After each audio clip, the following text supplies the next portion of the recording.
Olá! A reunião da COP25, a cúpula das Nações Unidas sobre Mudanças Climáticas, decepcionou muitos especialistas, em razão do não cumprimento das metas de combate ao aquecimento global e também da falta de regulamentação do mercado de créditos de carbono.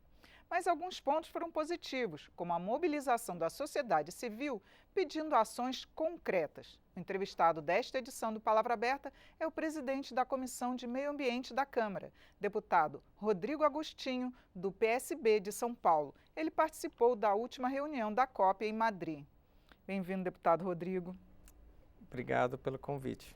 Eu queria que o senhor falasse para a gente dessa sua experiência lá na reunião da COP e também da participação brasileira.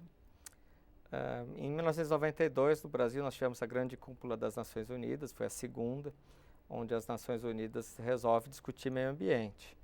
E no Brasil foram assinados vários tratados, entre eles a Agenda 21, que era um compromisso para os países, enfim, uma série de compromissos pela sustentabilidade para o século 21, a Convenção de Biodiversidade e a Convenção de Mudanças Climáticas. A Convenção de Mudanças Climáticas foi sendo regulamentada ao longo do tempo.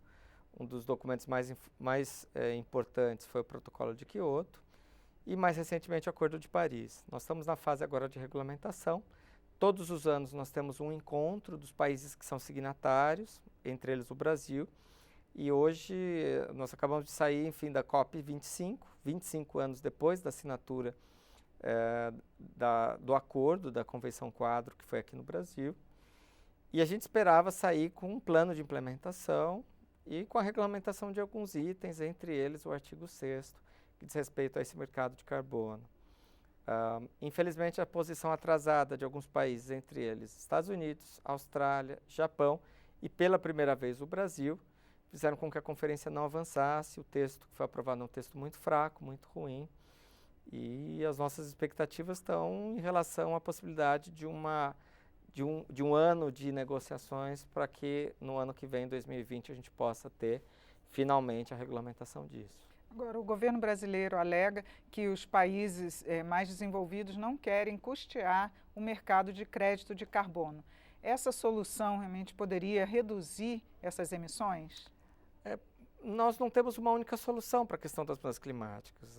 Alguns países vão ter que mudar sua matriz energética, então vão ter que acabar, por exemplo, com a queima do carvão, com a queima do petróleo. Outros países vão ter que mexer na sua agricultura, outros países vão ter que mexer na sua forma de desenvolvimento. Então não existe uma receita própria. O mercado de carbono é um mercado de compensações, onde um país pode compensar as emissões em outro país. Para que a gente possa conter as mudanças climáticas, a gente vai precisar de todas as medidas necessárias. O Brasil, ao longo dos últimos anos, vem sujando a sua matriz energética e vem aumentando de forma muito rápida o desmatamento que já havia sido contido em algumas regiões. Então, o Brasil não tem como participar do mercado de carbono. Esse mercado já existe de forma voluntária hoje no mundo, então não precisa, na verdade, ter a conferência, ter o acordo, mas o acordo visa regulamentar principalmente o acordo entre países. A proposta que o Brasil levou para a conferência é uma proposta onde a gente poderia ter uma contabilidade ruim na matemática das mudanças climáticas. E muitos países que estão conduzindo uma política mais séria não entenderam que esse texto não era bom. Então o Brasil, no final das contas, acabou tumultuando. Não basta ir lá pedir dinheiro, não é assim que funciona. O Brasil teria que levar projetos, o Brasil teria que oferecer metas quantificáveis, enfim. Nós temos uma lição de casa para fazer se a gente quer, enfim, voltar a ser protagonista desse espaço. Inclusive, a Comissão de Meio Ambiente se mobilizou com as ONGs para levar um documento. Queria que o senhor falasse o que as ONGs estavam pleiteando. Nós juntamos aí diversos parlamentares, deputados e senadores, foi construído um texto de avaliação. Nessa conferência, pela primeira vez, o Brasil não teve um espaço oficial, não tinha um espaço oficial do governo brasileiro. Todos os países tinham seus estandes. O Brasil abriu mão de ter um espaço na conferência. Nesses estandes, normalmente os países vendem aquilo que para eles é mais importante. O Brasil, historicamente, vinha levando o biodiesel da soja, o álcool da cana-de-açúcar, levando os investimentos que, por exemplo, a Petrobras está fazendo em energias renováveis. Até porque a gente tem aqui muito o que levar, né? Tem, mas infelizmente o Brasil não levou, não teve nenhum espaço do Brasil. O único espaço que teve foi uma sala alugada pela sociedade civil, que foi chamada de Brasil Hub, onde nós tivemos vários debates, várias discussões. De maneira geral, todo mundo saiu muito chateado da reunião, foi uma reunião muito cansativa, as negociações se arrastavam durante a madrugada, mas as posições do Brasil realmente assustaram a todos, porque historicamente o Brasil era quem construía os textos, o Brasil era quem construía os acordos, uma boa parte do Acordo de Paris foi escrito pela mão de brasileiros, então a gente saiu de lá muito triste com a posição nova. Uma última pergunta, queria que você falasse sobre o papel do Congresso. Nós tivemos uma comitiva, acho que mais de 10 parlamentares participaram, né? O que o Congresso pode fazer para pressionar o governo para realmente implementar algumas medidas concretas para reduzir essas emissões? O Brasil, ao longo do tempo, se desindustrializou. Hoje a economia nossa é baseada na agricultura. A nossa agricultura abastece de alimentos 1 bilhão e 500 milhões de pessoas no mundo. Então, nossa agricultura é muito importante. Com as mudanças climáticas, a gente corre o risco de perder nossa agricultura. Então, a gente está falando de coisas muito sérias. A última vez que a temperatura do mundo subiu mais de 2 graus, e é algo que está sendo previsto para esse século, o mar subiu quase 10 metros de altura. Então, assim, é algo extremamente grave tudo isso que está se desenhando. Nós estamos tendo todo ano o ano mais quente da história desde que aconteceu as medições. Nós teremos nas cidades secas muito intensas, enchentes cada vez mais frequentes. Sim. Então, assim, os impactos atingem a todos. É importante dizer que a gente não está falando de algo distante, as mudanças já estão acontecendo num ritmo muito rápido.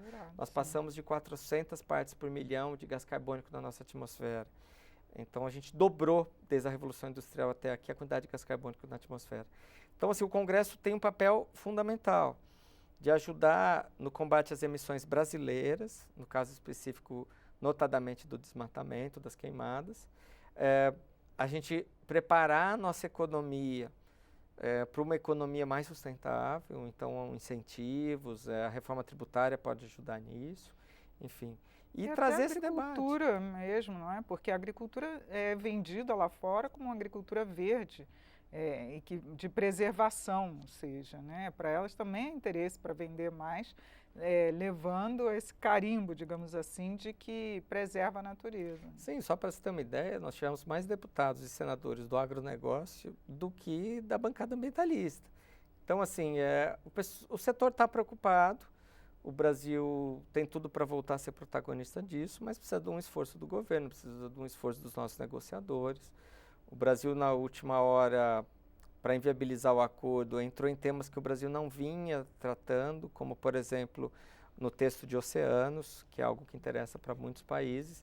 Então, assim, no final das contas, a gente acabou ganhando o prêmio de tumultuador do ano, que é o prêmio fóssil do ano.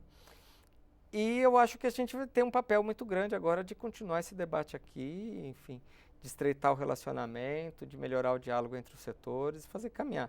O Brasil merece, enfim, ser protagonista dessa corrida contra as mudanças climáticas.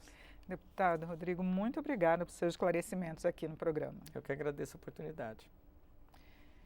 Eu conversei sobre a reunião da COP25, a cúpula das Nações Unidas sobre Mudanças Climáticas, com o presidente da Comissão de Meio Ambiente da Câmara, deputado Rodrigo Agostinho, do PSB de São Paulo. Obrigada pela audiência. Até a próxima.